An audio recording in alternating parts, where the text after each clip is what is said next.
the current avalanche of global, regional and national environmental, social governance, what we call ESG regulations, is only going to grow.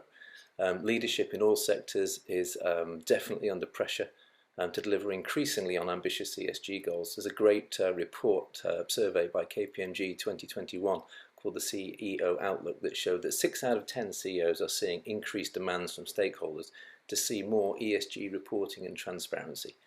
And who are these stakeholders? Well, they're obviously the key ones are investors, lenders, regulators, customers and staff, who are all expecting their organizations to have a positive impact on the environment, that's the E, through sustainable business practices, social issues, the S, through inclusivity, diversity and equity, and of course finally G, reducing governance risk in decision making to decrease corporate mismanagement. And this huge growth in global ESG frameworks has overlapped with at least 3 massive global world changes that are all also impacting your supply chains at the same time as ESG.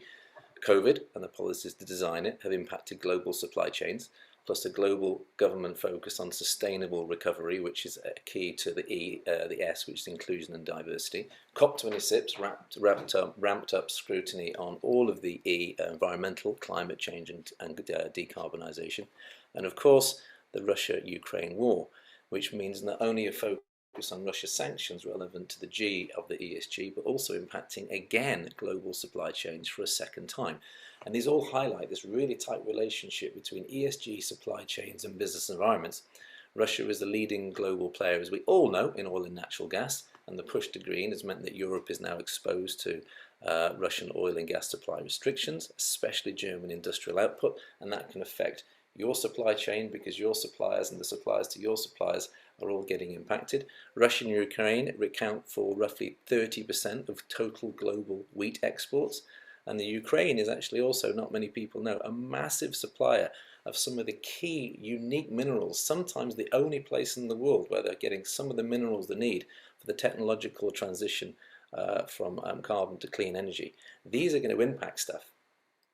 So this is why more leadership is focusing on the integration of supply chain information and supplier ESG analysis, and the AnyData platform is one of a few, of course, that can help in that area, because I think perhaps 70% of ESG compliance really involves your supply chain, and it means that your organization has to understand, or is going to have to understand, its supply chain. Who are your suppliers, what goods and services they sell you, their carbon usage and their commitments, their modern slavery act policies, the anti-bribery act policies, where these suppliers are located, because the combination of your supply chain feeds into a massive part of who you are as an organization. Hence, understanding ESG across your supply chain is key.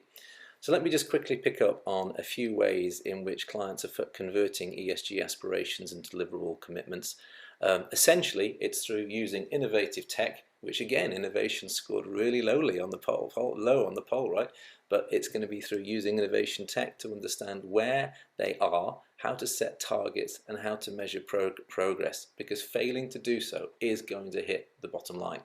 So let's start with how do you do that? Really quickly, an extremely quick, smart, detailed analysis of your supply chain, understanding exactly who's all in your supply chain, can be done in 24 hours, top to bottom, categorizing those suppliers into the right sectors, honing in on gas, electric, waste management, water, air, land travel, temporary labor, the kind of things that hit high on the E and the S categories, mapping those suppliers so you understand across your entire supply chain which suppliers are in high-risk companies. I haven't got a client that this week or the last 3 weeks hasn't been focusing on their dashboards to see exactly which suppliers they might have in Russia or other areas that are seeing knock-on effects, and of course the Ukraine and etc.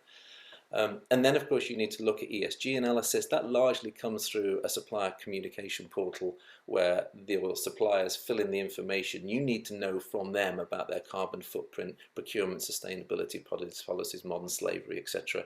As well as then uploading your own contracts with your suppliers to understand, do you have the right clauses to show that your ESG policy is actually in practice being put into effect. For example, do we have modern slavery act clauses with all our suppliers? Do we have anti-bribery act clauses? Have our suppliers signed up to our sustainability policy? These are the things that are going to impact your brand if something doesn't go well, and we can try and stop that happening earlier rather than later.